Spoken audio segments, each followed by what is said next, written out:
Film ഗാരേജിലേക്ക് ഇവർക്കും സ്വാഗതം. മലയാളത്തിന്റെ ബാഹുബലി എന്നൊരു ടാഗ്ലൈനോടെ കഴിഞ്ഞ ആഴ്ച തിയേറ്ററുകളിൽ റിലീസ് ചെയ്ത് ഏറ്റവും പുതിയ മമ്മൂട്ടിയുടെ 4K റിമാസ്റ്റർ ചെയ്ത സിനിമയാണല്ലോ ഒരു വടക്കൻ വീരഗാഥ. സിനിമയുടെ 6ാം ദിവസമാണ് ഇന്ന് തിയേറ്ററുകളിൽ. സിനിമയുടെ ഏറ്റവും പുതിയ 6 ദിവസത്തെ കേരള വേൾഡ് വൈഡ് എസ്റ്റിമേറ്റ് റിപ്പോർട്ടുകൾ പുറത്തു വരുമ്പോൾ 1 കോടിയിലേക്ക് സിനിമയുടെ വേൾഡ് വൈഡ് ഗ്രോസ് കളക്ഷൻ എടുക്കാനായിട്ട് ഒരുങ്ങുന്നു എന്നാണ് നാം മനസ്സിലാക്കുന്നത്. കേരളത്തിൽ ഇന്നും 5 ലക്ഷം 10 ലക്ഷം റേഞ്ചിലാണ് സിനിമയ്ക്ക് ഗ്രോസ് കളക്ഷൻ പ്രതീക്ഷിക്കുന്നത്. ട്രാക്ക് ചെയ്യാതെ പോയ മമ്മൂട്ടിയുടെ ഏറ്റവും പുതിയ റിലീസ് സിനിമയ്ക്ക് ഇന്നലെ മുതൽ കൂടുതൽ സ്ക്രീനുകൾ ലഭ്യമായിട്ടുണ്ട്. ഇന്നും നാളെയും കൂടുതൽ സ്ക്രീനുകൾ വരുന്നുണ്ട് എന്നൊരു റിപ്പോർട്ട് കൂടിയാണ് അവസാനമായിട്ട് വന്നിരിക്കുന്നത്.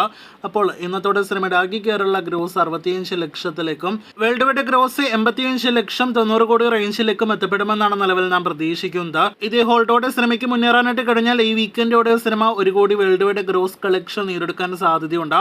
എന്തായാലും കാത്തിരിക്കാം. ഫെബ്രുവരി 14-ാം തീയതി മുതൽ തിയേറ്ററുകളിലേക്ക് എത്തുന്ന വാലന്റൈൻ സിനിമകൾക്കൊപ്പമുള്ള സിനിമയുടെ ബോക്സ് ഓഫീസ് പ്രകടനം കൂടി അറിയാനായിട്ട്.